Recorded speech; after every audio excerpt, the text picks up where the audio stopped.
Dejé atrás el futuro de mi hijo por perseguir el brillo de mi hija.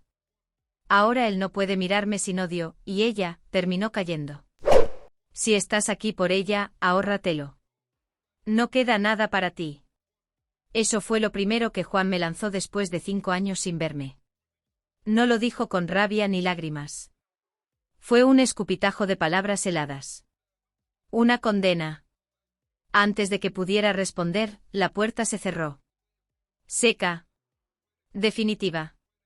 Me quedé de pie como una intrusa bajo un cielo plomizo, frente a una casa donde no dejé huellas. Ni un ladrillo, ni un clavo, ni una historia feliz. Y me pregunté con el alma hecha un nudo cuando lo perdí. O peor, ¿alguna vez lo tuve de verdad? Mis hijos nacieron con apenas 60 segundos de diferencia. Reina y Juan. Una madrugada fría y desordenada nos dio a ambos a la vez, como si el universo creyera que yo sabría dividir el amor en partes iguales. Durante años me esforcé por tratarlos como si fueran uno, mismo afecto, mismos juguetes, la misma canción para dormir. Todo compartido, todo parejo. Pero la armonía se quebró cuando Reina cumplió 8 años. Aquel año su maestra nos citó con urgencia. Reina había resuelto un enigma matemático que escapaba incluso a los estudiantes más avanzados. Recuerdo que al salir un profesor nos miró con una mezcla de asombro y reverencia y dijo, «Esa niña va a mover el mundo». Yo sentí un vértigo dulce. Orgullo, claro. Pero también un temor profundo. ¿Estaría yo a la altura de su mente? ¿Podría sostenerla mientras ella ascendía? Desde entonces su vida se volvió mi obsesión, libros complejos, ferias científicas, cursos especializados, becas parciales. Yo cubría lo que faltaba como fuera. Trabajos extra, noches en vela, sacrificios. Porque ella tenía que llegar lejos. Y sentía que solo yo podía empujarla. ¿Y Juan? Juan nunca protestó. Era un niño de ternura callada. Le fascinaban los dinosaurios, dibujaba criaturas de fantasía, escribía cuentos en servilletas. Yo le decía que era brillante a su manera, pero en verdad no sabía cómo guiarlo. No encontraba en él ese resplandor que me deslumbraba en Reina. Así que lo arrastré al mismo mundo. Pensé, quizás solo necesita inspiración. Quizás el talento de su hermana lo encienda. Pero no encajaba. Salía de cada taller con los hombros caídos y los ojos perdidos. Me decía que se sentía estúpido, que no entendía, que odiaba esos lugares. Yo le contestaba con dureza disfrazada de motivación, es porque no te esfuerzas lo suficiente. Si fueras constante podrías lograrlo también. Empecé a exigirle más. A ver sus errores antes que sus intentos. A negar pequeñas cosas sin darme cuenta. Un día, Reina pidió un telescopio. Juan, nada. Le regalé ropa sin detenerme a preguntarle si era eso lo que quería. Supuse que sí. ¿Qué otra cosa podía necesitar? Pero lo que aún me lacera ocurrió en una noche cualquiera. Juan tenía 12. Me pidió un videojuego. Le dije que no podíamos, que el viaje de Reina había costado más de lo previsto. Me miró. Había algo diferente en sus ojos esa vez. Una herida abierta. Me preguntó en voz baja, si yo fuera como ella, ¿también me comprarías cosas? Y yo sin pensar, como si las palabras se formaran solas, respondí. Si fueras como ella, no tendría que recordarte que estudies. No gritó. No lloró. Solo bajó la mirada. Se fue a su habitación con una lentitud tan triste que me dejó vacía. Fue la primera vez que su silencio pesó más que cualquier enojo. No era odio lo que me guiaba. Era ignorancia. Y miedo. El miedo de no saber cómo amar a un hijo que no encajaba en el molde de mis expectativas. Reina avanzaba como un cometa. A los 13 ya hablaba con científicos, diseñaba estructuras complejas, coleccionaba diplomas como trofeos. Cada logro suyo era mi victoria personal. Juan creaba mundos donde los monstruos lloraban y los héroes se rendían por amor. No sacaba malas notas. Pero tampoco sobresalía. Era correcto. Y eso me pareció insuficiente. Lo inscribí en cursos que no pedía. Le compré libros que no abría. Lo comparaba sin querer. Y un día simplemente dejó de mostrarme lo que hacía. Encontré por casualidad una carpeta escondida entre sus cosas. Estaba llena de cuentos. Universos completos que él nunca me ofreció. Los leí. No entendí nada. Ni intenté hacerlo. Cerré la carpeta y la volví a esconder. Sin que yo lo notara, mi hijo se volvió transparente. No molestaba. No brillaba. No reclamaba. Solo existía, en silencio. Una vez fuimos a una librería. Reina buscaba un libro sobre física cuántica. Juan encontró una novela gráfica. Me dijo con un brillo esperanzado que quería aprender a dibujar así. Se la negué. Sin mirarlo a los ojos. Eso no es una inversión, dije. No vamos a gastar en cosas sin valor. Y devolví el libro al estante sin culpa. Esa noche no cenamos juntos. Él no dijo buenas noches. Solo se encerró. Y yo me senté con Reina en el sofá. Leímos juntas su nuevo libro. Mientras tanto, Juan, allá en su cuarto, aprendía en silencio que para mí, ser suficiente no era suficiente. Más adelante, cuando el silencio entre nosotros ya era costumbre, traté de enmendar algo. Le di a Juan una tarjeta de regalo para una tienda de ropa. Le dije que eligiera lo que quisiera. Me miró con esa expresión suya tan calmada que dolía más que cualquier grito, y murmuró: «Gracias, pero no necesito nada». Y luego, como siempre, esa frase suya que se había convertido en su escudo contra el mundo. «Está bien». Siempre decía eso. «Está bien». Como si no tuviera permiso de querer más. Como si hubiera aprendido que lo único esperable de la vida era conformarse con las sobras. Y aceptó. Todo. Incluso el momento más cruel, el que partió nuestras vidas en un antes y un después.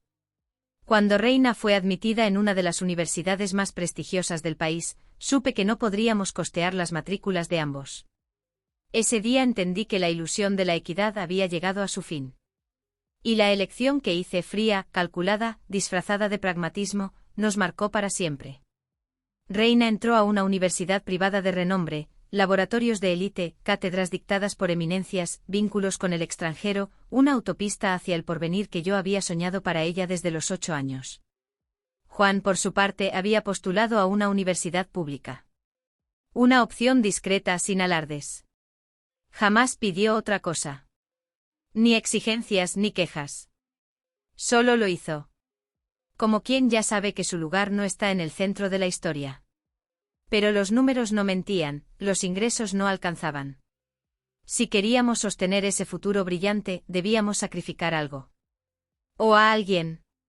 Recuerdo la conversación con su padre como si aún resonara en las paredes.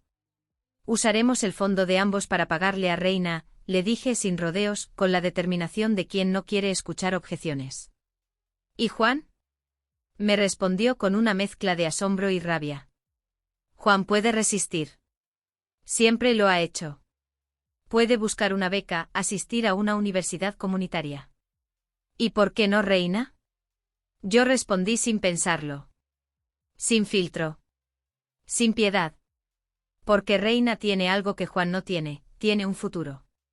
Esas palabras, aún me despiertan en la madrugada. Mi esposo intentó detenerme. Dijo que estábamos dejando caer a uno por intentar elevar al otro. Yo le respondí que si no podía acompañarme en esta decisión, entonces tal vez no estábamos luchando por lo mismo. Si no estás conmigo en esto, le dije, entonces quizás ya no somos un nosotros. No contestó. Solo me miró como si se le hubiera perdido para siempre la mujer que amaba. Y así, tomamos el fondo que habíamos reservado para ambos desde que eran niños, 2 cuentas iguales, pensadas con la mejor intención, y lo convertimos en una sola. Para ella. Cuando se lo dijimos a Juan, su reacción fue tan serena que asustaba. Solo preguntó: ¿y yo? Le hablé con voz dulce, casi maternal, como si eso pudiera disimular la traición. Le dije que encontraríamos otra vía, que era algo temporal, que confiaba en él. Él me miró. Y preguntó: ¿y por qué ella no puede pedir un préstamo? No supe qué decir. Me quedé muda. Porque la verdad no tenía defensa. Entonces la calma se quebró. Juan estalló en un llanto amargo como si se le saliera el alma por los ojos. Gritó que lo había sabido siempre, que no había sido tonto ni ingenuo, solo tenía la esperanza de estar equivocado. Nos llamó cobardes. Nos llamó monstruos. Y luego, se fue. Con una mochila al hombro sin pedir un peso, sin dejar un destino. Nunca volvió. Pasaron los días como fantasmas. Luego las semanas. Le escribí. Llamé. Dejé notas en la vieja dirección de un amigo. Nada. Juan se esfumó de nuestras vidas como un hilo que se corta y no puede volver a enhebrarse. Reina, mientras tanto, comenzó la universidad. Al principio parecía feliz. Nos enviaba fotos de los edificios antiguos de sus nuevos compañeros, de pizarras llenas de fórmulas. Una noche nos llamó entusiasmada, un profesor la había felicitado frente a toda la clase. Yo colgué con el pecho ardiendo de orgullo. Pensé, valió la pena. Al final, valió la pena. Pero luego el eco. Las llamadas se volvieron escasas. Los mensajes fríos. Nos decía que estaba ocupada, que todo marchaba bien. Hasta que un día el teléfono sonó desde la universidad. Reina no se había presentado a varios exámenes. Estaba al borde de perder el semestre. No lo creí. Me aferré a la idea de que debía haber algo más. Algo ajeno, pasajero. Fui a buscarla. La encontré en un apartamento alquilado, pagado por nosotros, lleno de botellas vacías, música ensordecedora y desconocidos que parecían vivir allí. Reina me abrió la puerta. Tenía la sonrisa rota y los ojos vidriosos. Mamá, estoy bien, me dijo con voz hueca. Solo estoy aprendiendo a vivir un poco. La enfrenté. Le supliqué. Le recordé todo lo que habíamos hecho. Todo lo que habíamos renunciado. Ella me miró cansada, y dijo. Estoy harta. Toda mi vida he sido la niña perfecta. Ya no quiero ser esa persona. No les debo nada. Me marché temblando como si cada paso me desgarrara. Volví a casa. Le conté a su padre. Él no se sorprendió. Solo dijo. Tú la educaste para eso. Seguimos pagando. La renta, la matrícula, como quien sostiene una estructura que ya no tiene cimientos. Mes tras mes esperábamos que volviera en sí, que despertara, que retomara el rumbo. Pero no. Solo llegaron más ausencias. Más excusas. Más fiestas. Más vacío. Y el dinero se evaporó. Pedimos préstamos. Vendimos el auto. Refinanciamos la casa. Todo por una hija brillante que se apagaba. Hasta que una noche, revisando mis redes, me apareció una imagen. Juan. Frente a una casa modesta. Sonriendo. Y en el pie de foto una sola palabra. Mía. Me congelé. La imagen seguía allí, brillante en la pantalla, Juan sonriendo frente a una casa modesta suya. Decenas de comentarios lo rodeaban como aplausos digitales. Te lo mereces, qué orgullo, inspiración pura. Mi hijo. El mismo que yo había dejado a un lado, el que nunca fue excepcional, había conseguido todo sin nosotros. Sin ayuda. Sin mirar atrás. Sentí una punzada aguda. No de envidia, ni de culpa inmediata. Era algo más primitivo, asombro. ¿Cómo era posible que lo lograra sin mí? Necesitaba saber más. Como una adicta buscando rastros de una vida que ya no le pertenece, pregunté a una sobrina. Ella dudó, pero finalmente me dio una pista. Encontré la dirección. Fui. Toqué la puerta sin un discurso en mente, sin saber siquiera que deseaba más, su perdón, o una oportunidad para justificarme. Cuando abrió me tomó varios segundos reconocerlo. Estaba más grande. Más firme. Con el rostro de su padre, pero con los ojos endurecidos por años de decepción. ¿Qué quieres?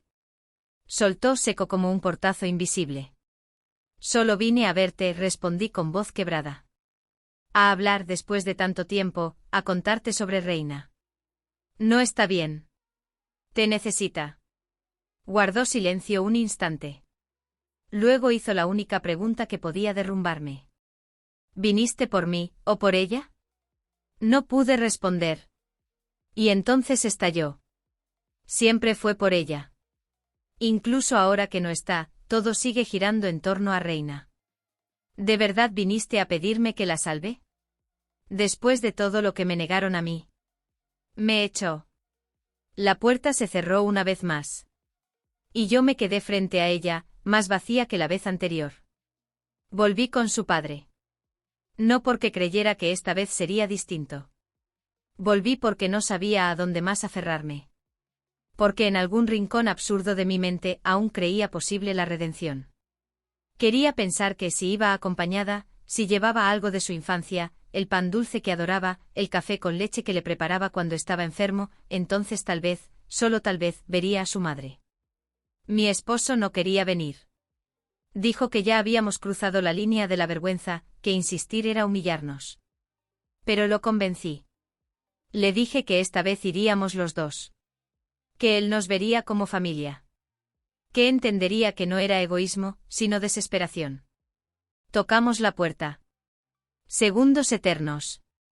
Cuando apareció, su expresión era un espejo del pasado, inexpresiva, cansada, lejana. Otra vez ustedes, murmuró. Solo venimos a hablar, le dije yo. 5 minutos, añadió su padre. Eso es todo. Juan suspiró, resignado. Nos dejó pasar. No por amabilidad. Tal vez por curiosidad. O para cerrarlo de una vez por todas. Nos sentamos. Él no. Le hablamos. O al menos lo intentamos. Le contamos cómo estaba Reina, perdida, rota al borde de un abismo que ya no sabíamos cómo contener. Le pedimos ayuda. Apoyo. Un préstamo temporal. Una mano, aunque fuera fría. Yo hablé con la garganta enredada. Su padre con los puños apretados hasta el blanco. Juan escuchó, pero sin escucharnos. Como si las palabras fueran ecos de un idioma que ya no hablaba. Hasta que preguntó en un susurro que cortó el aire. ¿Por qué solo vuelven cuando se trata de ella? Yo empecé a responder, pero él me interrumpió. ¿Y ella fue mi hermana cuando ustedes me negaron la universidad? Mi esposo intentó intervenir. Explicar. Buscar matices donde ya solo quedaban cicatrices. Pero Juan ya no quería explicaciones. Golpeó la mesa con una mano abierta. La taza tembló. No han cambiado. No cambiarán jamás. Juan, por favor, alcancé a decir. No. Ahora me escuchan ustedes. Nos quedamos en silencio. Helados. ¿Quieren saber cómo me gradué? Con 3 trabajos al mismo tiempo. Con deudas que todavía arrastro. Con noches enteras sin dormir, mientras ustedes apostaban todo a la hija prodigio. Yo no lo hice por ustedes. Lo hice porque ya me había cansado de esperar que algún día me vieran. Porque me di cuenta de que no me iban a elegir. Nunca. Yo ya lloraba. Pero mis lágrimas no servían de nada. No eran perdón. No eran solución.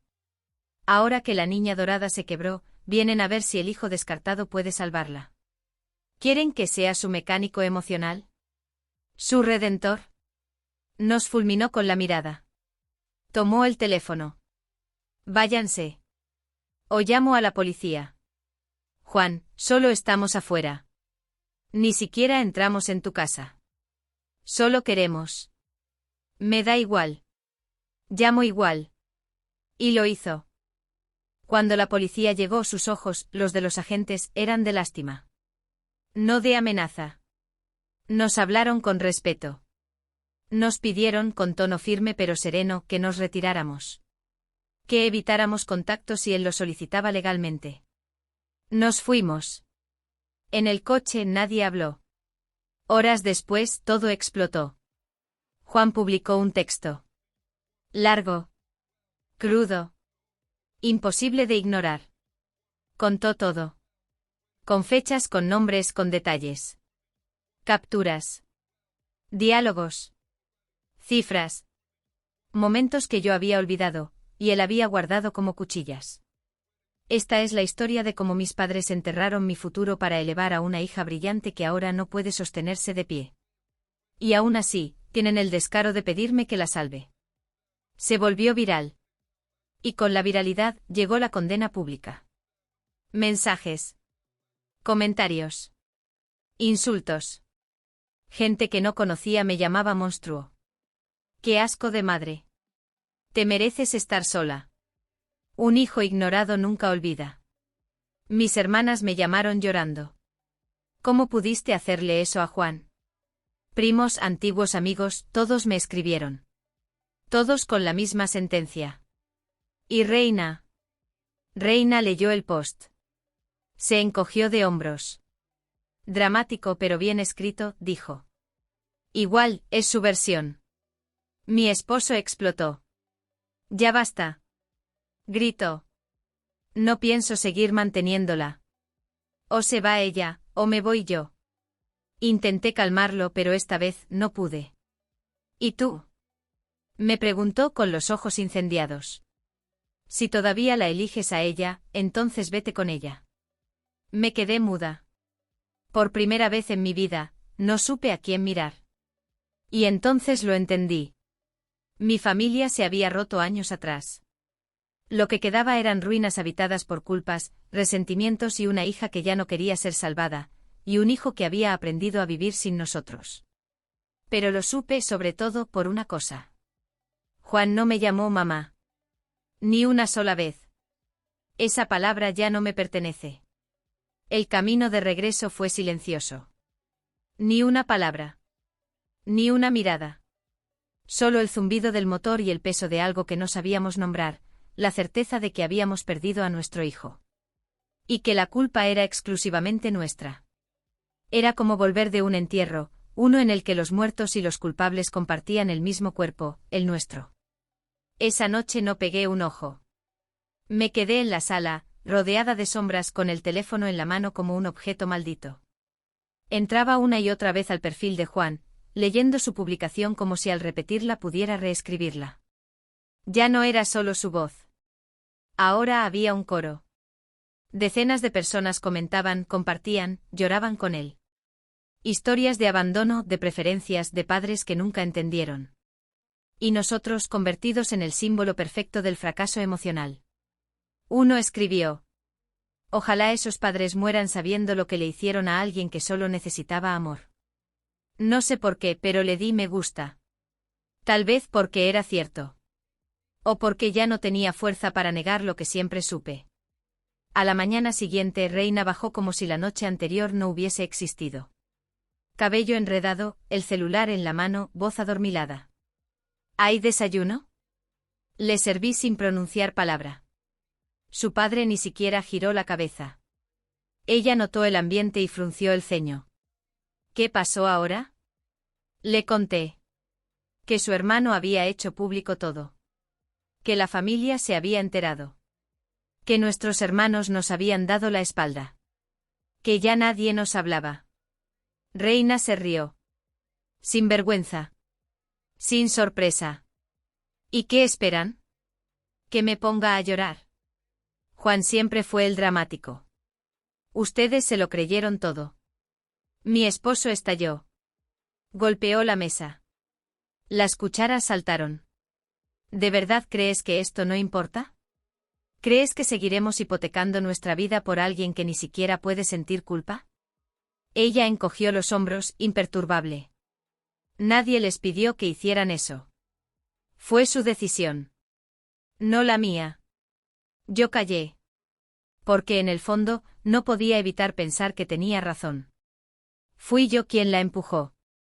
Fui yo quien creyó en un destino brillante sin preguntarse si ella lo quería. Fui yo quien apostó todo, y arrastró a los demás en esa apuesta.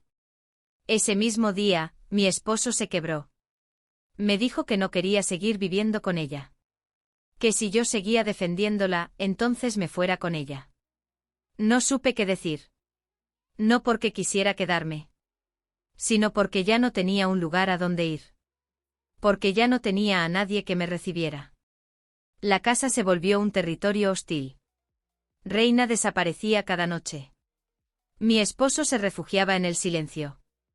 Y yo flotaba entre ellos, una presencia gris, un error ambulante. Días después, Reina simplemente se fue. Sin nota. Sin aviso. Sin un mensaje. Busqué. Llamé. Intenté rastrear su celular. Pregunté a conocidos. Fui a los bares que solía frecuentar. Nada. Y cuando entendí que no iba a volver, sentí algo inesperado. No fue miedo. Fue alivio. Un alivio vergonzoso, sucio. Pero real.